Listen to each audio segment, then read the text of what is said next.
Well, the Gonzaga Bulldogs played a really good first half in an exhibition loss to Tennessee on Friday, but the defense really fell apart towards the end of the game. Today, we answer the big question: are the Zags in trouble? You are Locked On Zags, your daily podcast on the Gonzaga Bulldogs. Part of the Locked On Podcast Network. Your team every day.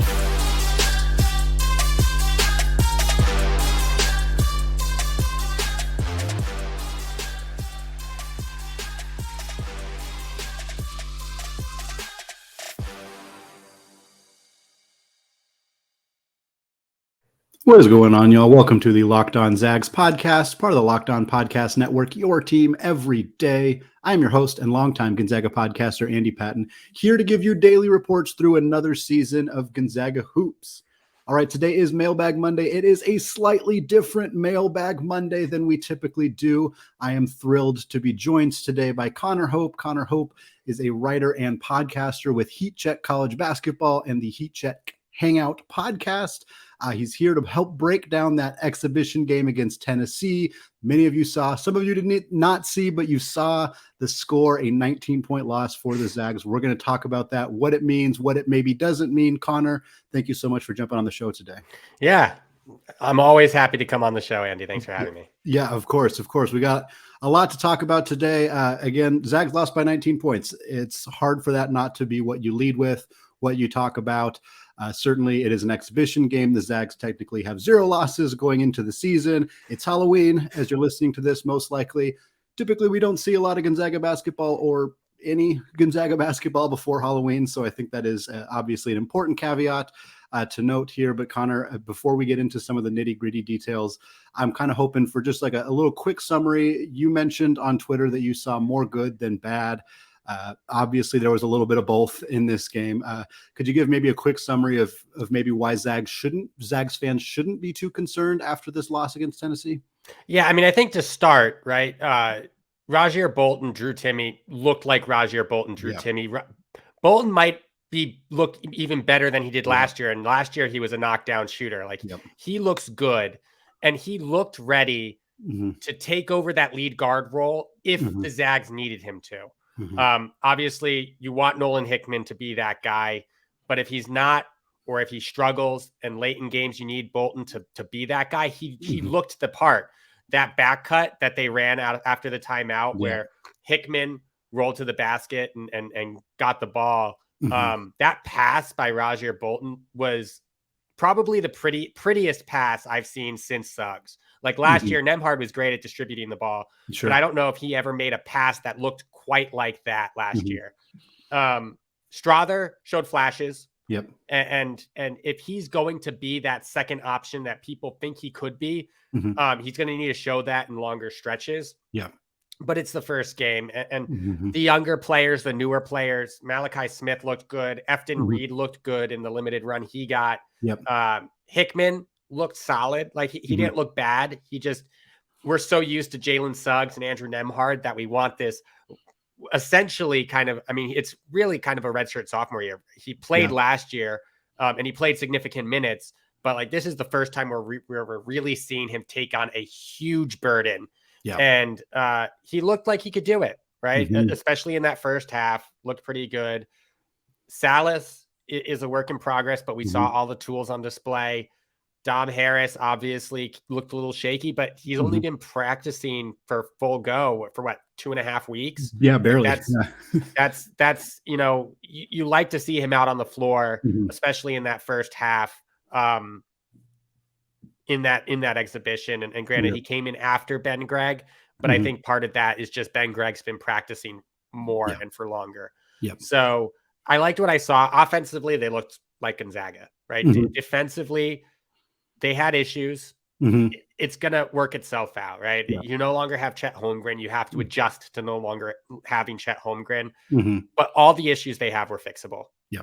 Well, let's talk about that, because I think that's a perfect kind of segue, because again, I think most people aren't concerned about Gonzaga's offense. Drew Timme, like you said, he looked phenomenal. The spin moves were there. He's added to his bag. Rajier Bolton could easily be the second best offensive player, second best player, period, on this team, one of the best combo guards in the nation, like you said. And if he needs to be the point guard, I think he's going to be darn good in that role too, if they need him to be.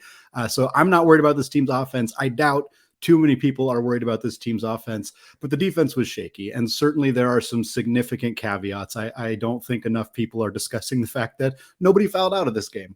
And when we talk about Gonzaga there was a little bit of a physicality issue. Yeah. And they're going to need to correct that, but it's a little bit easier to absorb getting out physical when the other team couldn't foul out. And yes, Drew Timme fouled out of this game in theory. And yes, that would impact both sides, but that's clearly a factor here.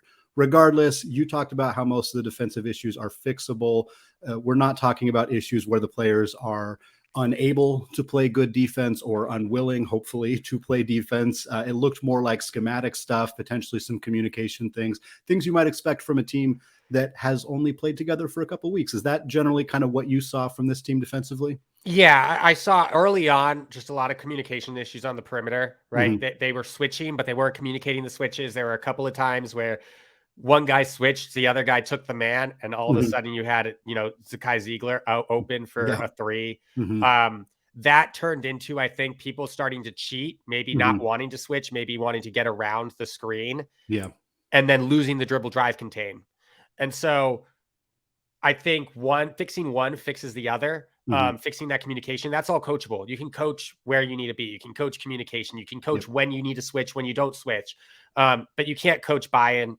Really, like you can kind of coach buy-in. You can put an emphasis on defense, which I know Mark Few is going to over the next week and a half. But you can't coach, like if a player's just not going to play defense, right? You can put emphasis on playing time through defense. They'll just leave.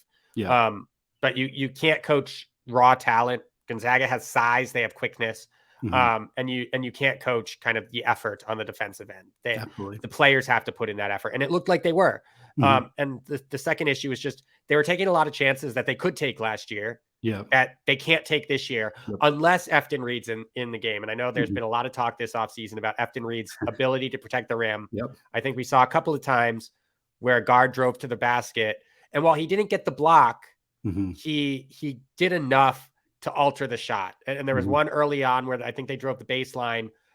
He was actually on the wrong side of the ball contesting that shot and still altered the shot enough to force a miss and a rebound by Gonzaga. So I like what I saw from the players defensively. And again, defense is another thing that when you have a bunch of new players, Efton Reid, Malachi Smith, Dom's just getting up to speed.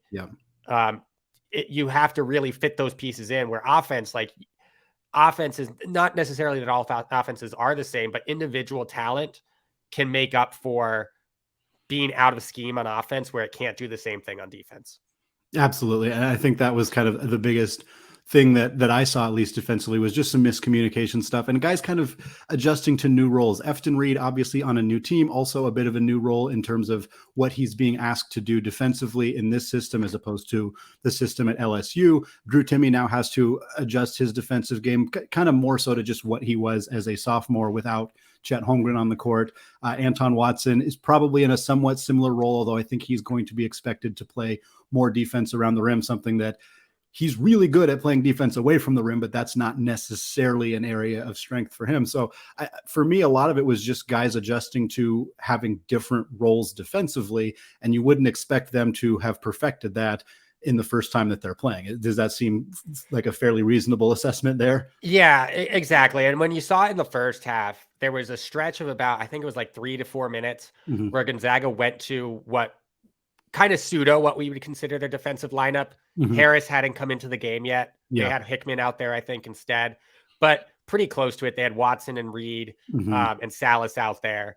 And the issue there was they were getting stops. They just weren't moving the ball and getting baskets, which that can also be coached. That is also a work in progress. But given how much they can score outside of those stretches, like having that defensive lineup where you saw it work when they fell back on it, I think should give a lot of relief to fans who saw the entirety of the game and a Tennessee team who moves the ball well. They are known for going on scoring lulls, but it's not because of their ball movement. It's because they can't make shots a lot of the time. They just got hot. They moved the ball well. They knew how to attack. They're experienced. And that was kind of the end of the story there. All right, well, Connor and I are going to come back in the second segment. We're going to get a little bit more granular, specifically about the newcomers on this roster. We're going to talk more about Efton Reid and what he did, more about Malachi Smith, what he did, and, of course, the young sophomore guards who are expected to have a big role this season. Before we get there, though, I want to tell you all about BetOnline. College basketball is less than 1 week away. College football and the NFL are in the thick of their seasons, and the MLB playoffs is in full swing. BetOnline.net is your number one source for all of your betting needs and sports information. From all the latest odds, contests, and player props, you name it. BetOnline remains the best spot for all the latest sports developments, including podcasts and reviews for all of the leagues this season. And it's not just basketball. BetOnline is your continued source for all your sports wagering information needs, including live betting and your favorite Vegas casino games. They even have lines for coaching changes across every major sport, so even in the offseason, you can get your fix. Head to the website today or use your mobile device to learn more about the trends in action. BetOnline, where the game starts. All right, segment 2, still Andy Patton, still Locked On Zags. Want to thank all of you for making Locked On Zags your first listen of the day. For your second listen today, check out the Locked On Sports Today podcast. From the games that matter the most to the biggest stories in sports, go beyond the scoreboard and beyond the scenes with local experts and insights only Locked On can provide. Locked On Sports Today, available on this app, YouTube, and wherever you get podcasts. All right, Connor, I want to talk about the new Zags. Of course, everybody's excited to hear how Malachi Smith looked, how Efton Reid looked, first time playing in a Gonzaga uniform against somebody other than their own teammates. We talked a little bit about each of these guys in the first segment. I wanted to start with Malachi Smith. For starters, he was not a starter. He came off the bench in this game. There was some kind of uncertainty about what the starting lineup was going to look like. We had heard just before the game that Mark Few was planning to use Julian Strother in that small ball 4 role, something that has kind of been the expectation all season long. That made us think that he was going to start at the 4. He did not start at the 4. Anton Watson started at the 4. Malachi Smith was one of the guards who came off the bench. Were you surprised to see Watson in the starting lineup instead of Smith, or did you kind of expect to see something like that in this game? I was expecting to see Watson or Salas in the starting lineup over Smith. And not because I don't think Smith is one of the 5 best players for Gonzaga. I think part of it is that Gonzaga has really, and we saw it, 3 playmakers on this team. They have 3 guys who you can expect to put the ball in their hands and they'll make plays. Yep. Nolan Hickman, Roger Bolton, and Malachi Smith. Yep. And to start all 3 of them, I think they're all in the closing lineup. Yeah. If Gonzaga is in a close game, but to start all 3 of them and put your bench in a position where you have Salas, who's a great player, but more of a straight line runner, not really a high level playmaker right now. Yeah. Efton Reid obviously is a 5, not a huge playmaker for others. Dom Harris is coming back from his injury. Yeah. Puts you in a spot where you're not pulling anybody off the bench that's going to be able to run an offense. And we saw, in the past, right? Admon Gilder came off the bench. Yeah. Gino Crandall came off the bench. Like these players that maybe aren't the playmakers that Malachi Smith is, but they came off the bench and were able to kind of light a fire in that second unit in a way that I don't think the other pieces outside of Hickman, Strother, Bolton, Timmy are able to do. Like Malachi Smith coming off the bench, I think is better for him in terms of both playing time, but also the role and his ability to score. You put him in that starting lineup, he's what?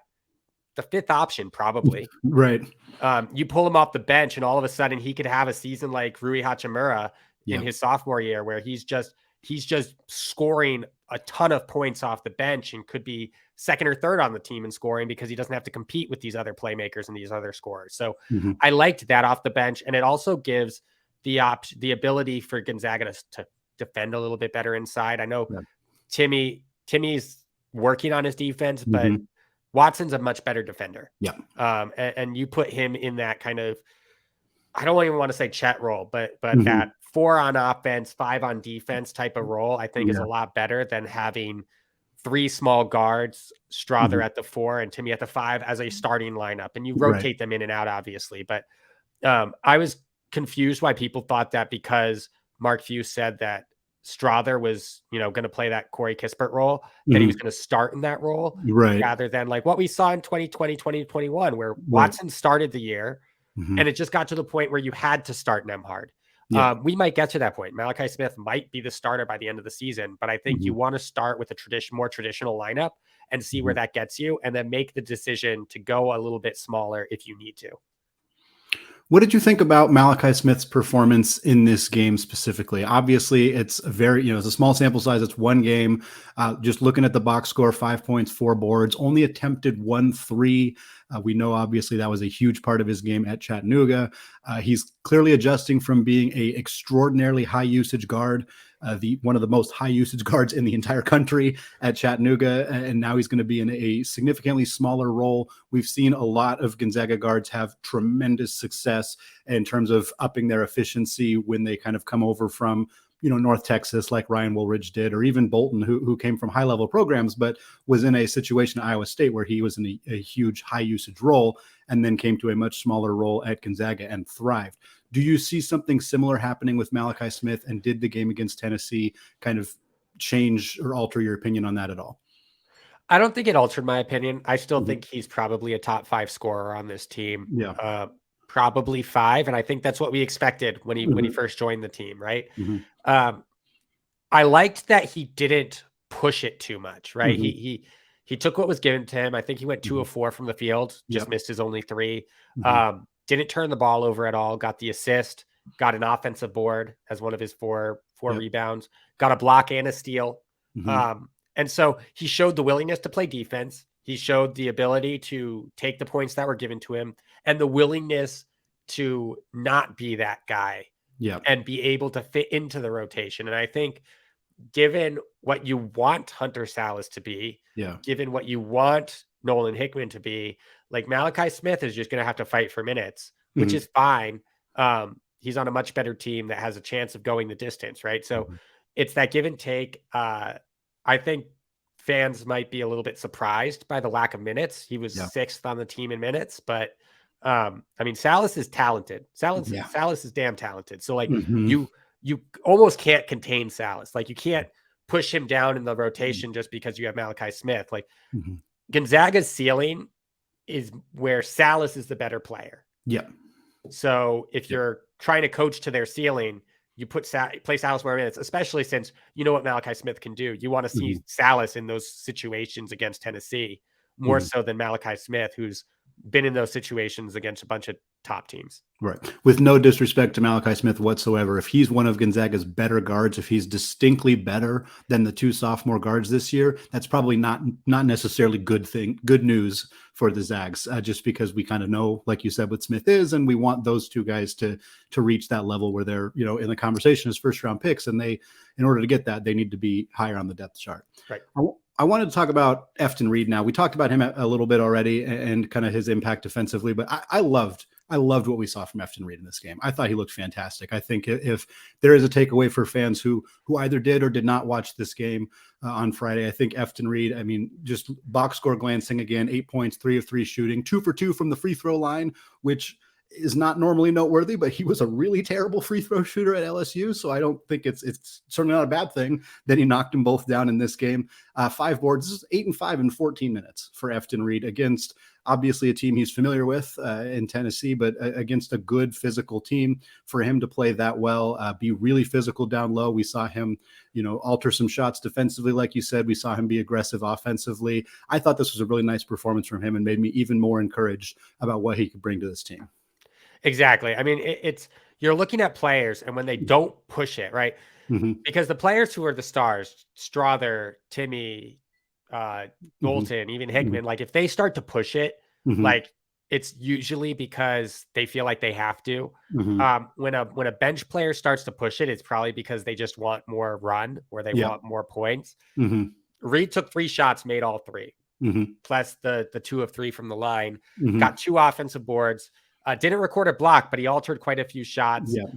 You want to see that foul number come down. But again, these players were trying to be physical. They were trying to find themselves. There was no foul out, so they didn't have to worry about that. So I'm not too worried. He showed that he could fit in on both ends of the floor, which is what you want. And in a game where as good, it's funny because Anton Watson had 7 offensive boards, but I think missed like 5 putbacks. In a game where Anton Watson missed 5 putbacks or something like Mm-hmm. that. The Mm-hmm. fact that Efton Reid could like pull the ball down and score, like that's good. And you just like to see it. And when he's your third big in the rotation, like going 3 of 3 with 5 rebounds that's what you need. I think too with Efton Reid, like it's nice to have. He's 7 feet. He's 240 pounds. He's massive. I mean, he looks huge when you watch him on the court, and he plays like it. He plays like a really big dude. And I think some of the tape from LSU showed him spending a lot of time away from the rim, and some of that was coaching and decisions by Will Wade and having Tari Eason kind of play more of a low post role defensively at least. But like Reid looks like a guy who's entrenched down low. He can play down around the rim on both sides of the floor, and he just looked comfortable in that role. And I think for me, like, I didn't have any reason to think that he wouldn't be necessarily, but it's nice to just see it and to see him in that role against a team that, again, is physical, is tough. Yes, the lack of anybody fouling out allowed both sides to be more physical than they would be otherwise. But Efton took advantage of that and looked fantastic. I think he's going to have a really nice role this year. It was really good to see that. Yeah, and especially when the one thing I would point to as like this isn't going to happen that often is you saw a lot of Anton Watson and Drew Timme away from the basket on offense. And I think that it's good to put them in those situations in an exhibition because you want to see whether or not you're comfortable with them expanding their role. I think we saw Anton Watson hit a 3. Drew Timme looked really good at times driving to the basket. Other times driving to the basket. They're probably going to spend most of their time in the low post along with Efton Reid. So it's going to look a little bit different, but just having him be able to take that low post role and be the primary low post scorer in a lineup is good to see.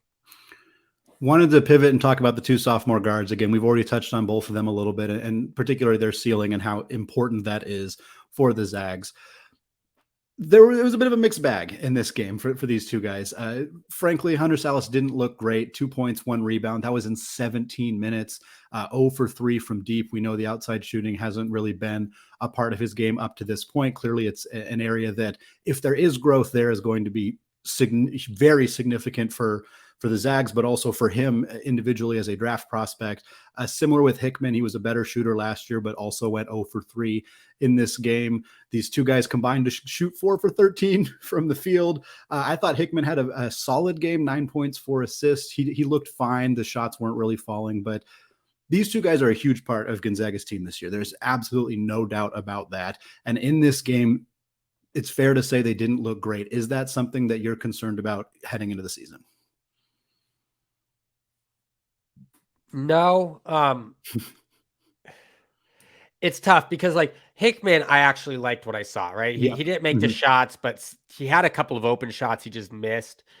He showed the willingness to pass, willingness to play. Both of them showed the willingness to play defense. With Sallis, it was weird because I felt like he was trying to get his more than anyone else on the floor.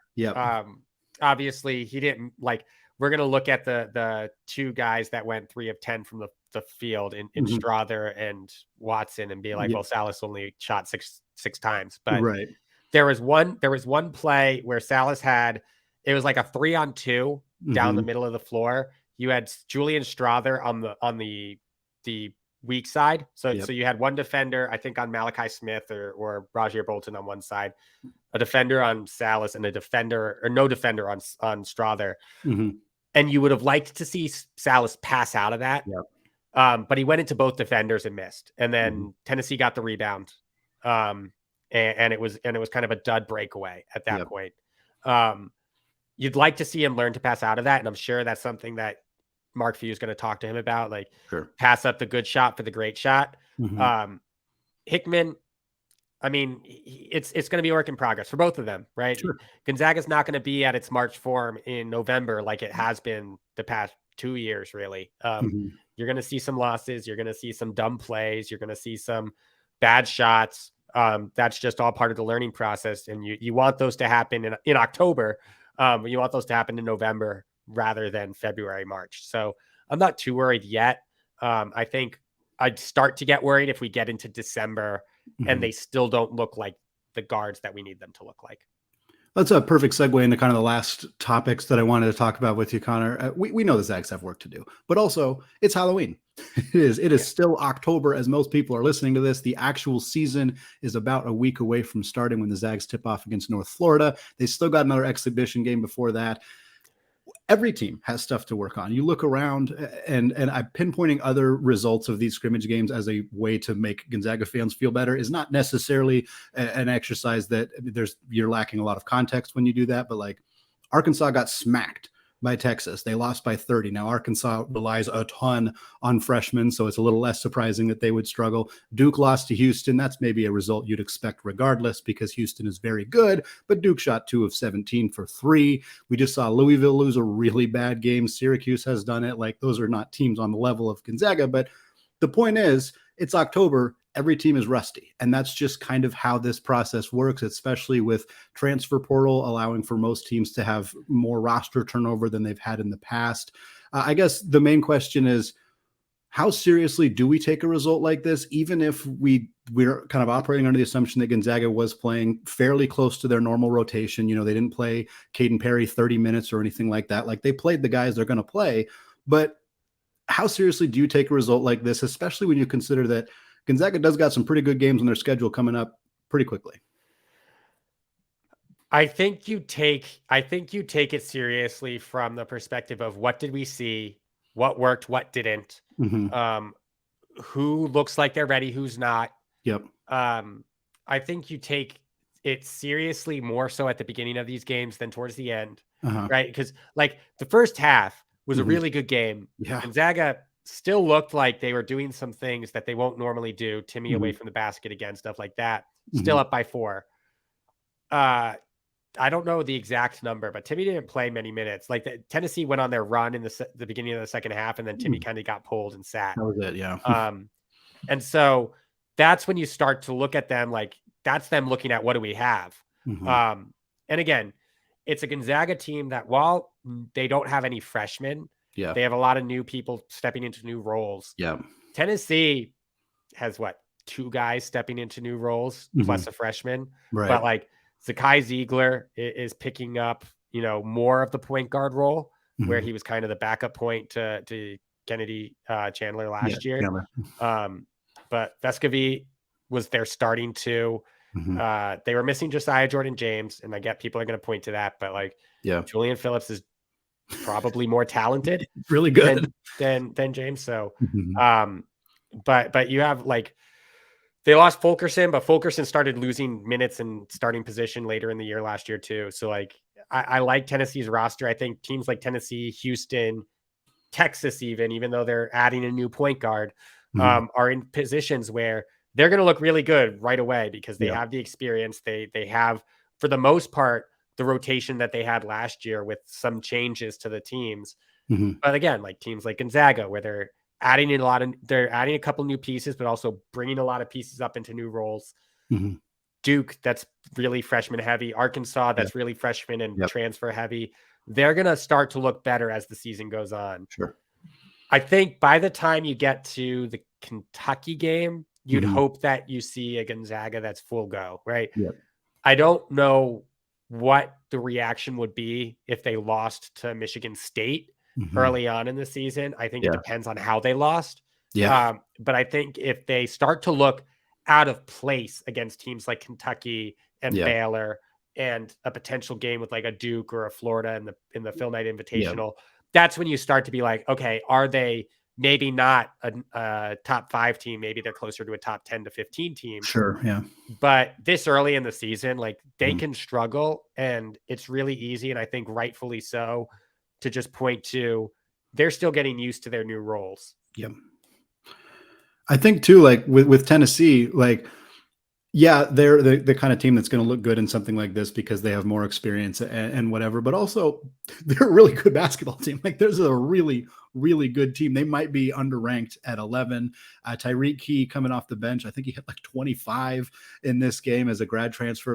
This is a really, really solid team that Rick Barnes has. And while the Zags are absolutely going to get better, this Tennessee team, they may not shoot as ridiculously lights out all the time in the regular season, but there's a chance they get better too. And this is going to, this isn't the kind, it's important for Gonzaga fans to remember, and people who saw this result to remember, that these are probably two teams that are very, very close to equal, all things considered. And Tennessee had a phenomenal second half, but they're a really, really good basketball team. And the Zags, they're going to play a lot of really good basketball teams. I mean, we're talking Michigan State's in 12 days, as when most people are listening to this. Michigan State, probably not as good of a team as Tennessee. That would be surprising for Tom Izzo's squad to reach that level. But that's going to be an interesting game. Texas, less than a week after that. You know, the Zags got a lot of work that they need to do. You kind of mentioned the Kentucky game, or the PK 85 as a good barometer for what they need to be like at that point for us to start really wondering about what this team's future is going to look like. But what are some things that I really need to happen between now and November 11th, Veterans Day, when the Zags take on the Spartans? Like, what are the things that this team can improve on right away that are going to help them maybe avoid some of those early season losses that are going to send the fan base into a bit of a panic? I mean, defense is one, just communication on defense. Like, they don't even need to necessarily run anything different, just communicate better on defense. Yeah. I think we need to see Hickman specifically. Yeah. Be just a little bit more consistent. And then the big three, they just need to play like they're capable of playing, right? Bolton was one of the most consistent shooters in the country last year, needs to be that. Drew Timme, one of the best, if not the best offensive bigs in the country, needs to be that. Strother has shown that he can be an elite basketball player. He needs to be that on a game-to-game basis and not just in stretches.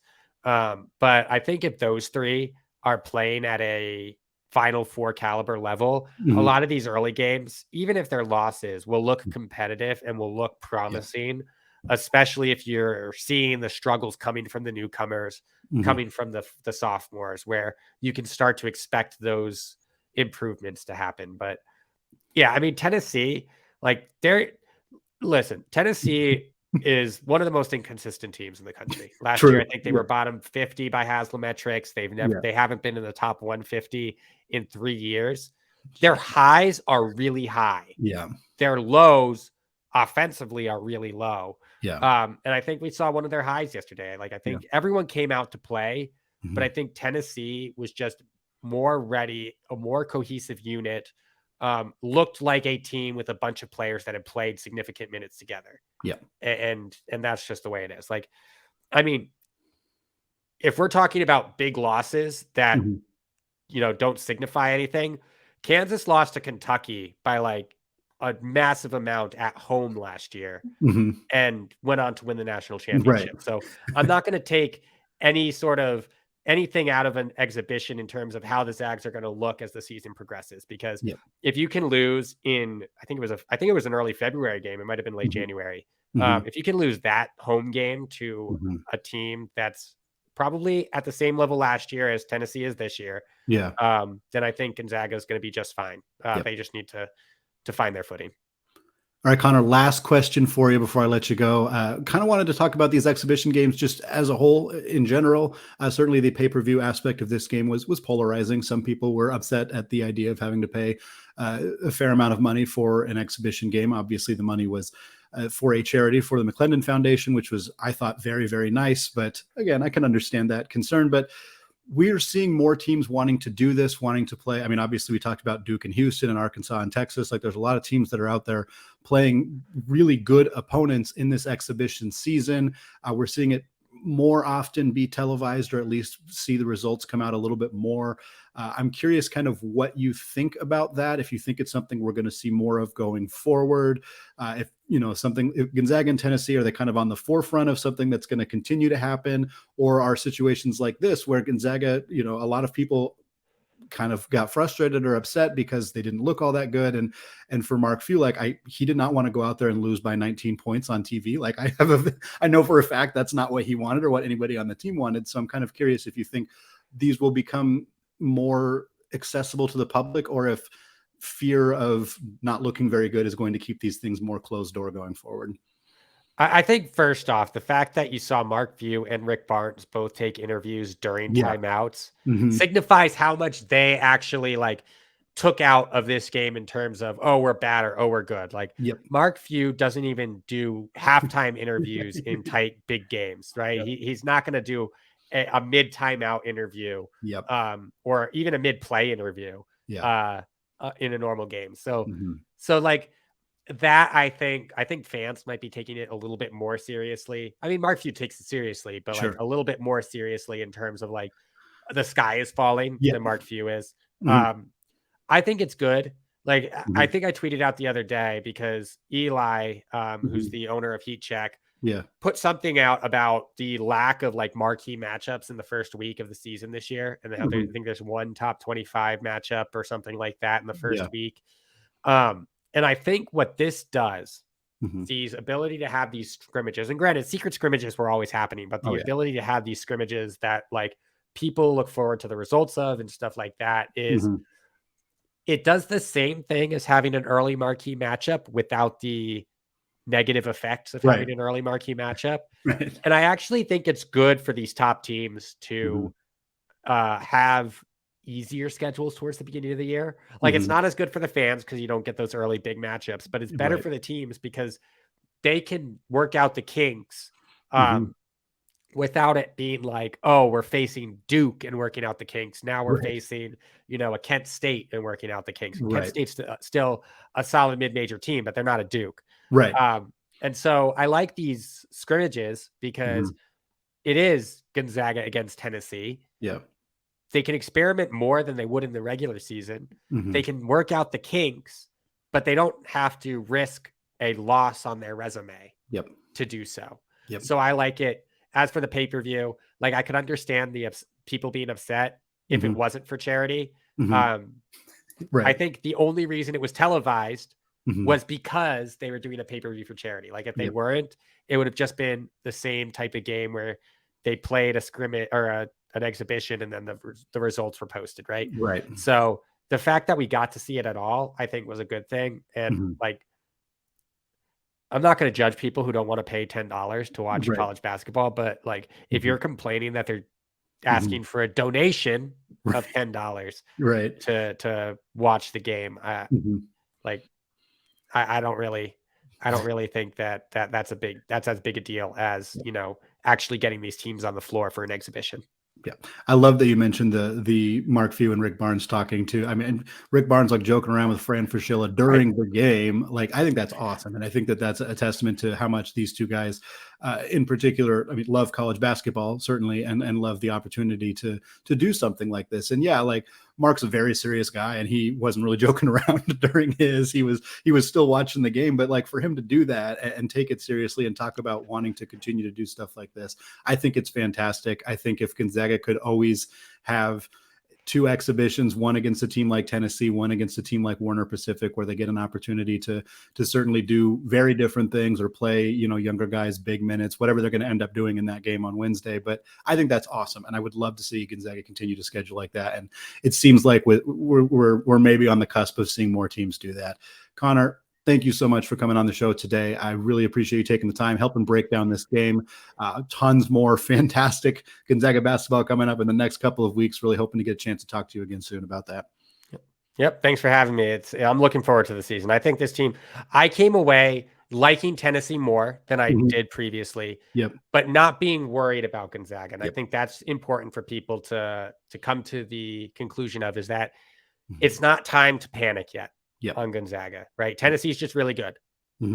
I can't imagine panicking about any college basketball team on Halloween, quite frankly. So I'm happy to hear that sentiment shared as well. That's going to be Louisville. Louisville. Fair. I'll give you that. Or Syracuse. All right. That's going to do it for me and from Connor today, guys. Thank you so much for giving us a listen. Great week of content coming your way. More player previews coming up. Obviously, we got that exhibition game on Wednesday as well. All that right here on the Locked On Zags podcast, available wherever you get your podcasts and available on YouTube as well. All right. Thank you all for listening, and go Zags.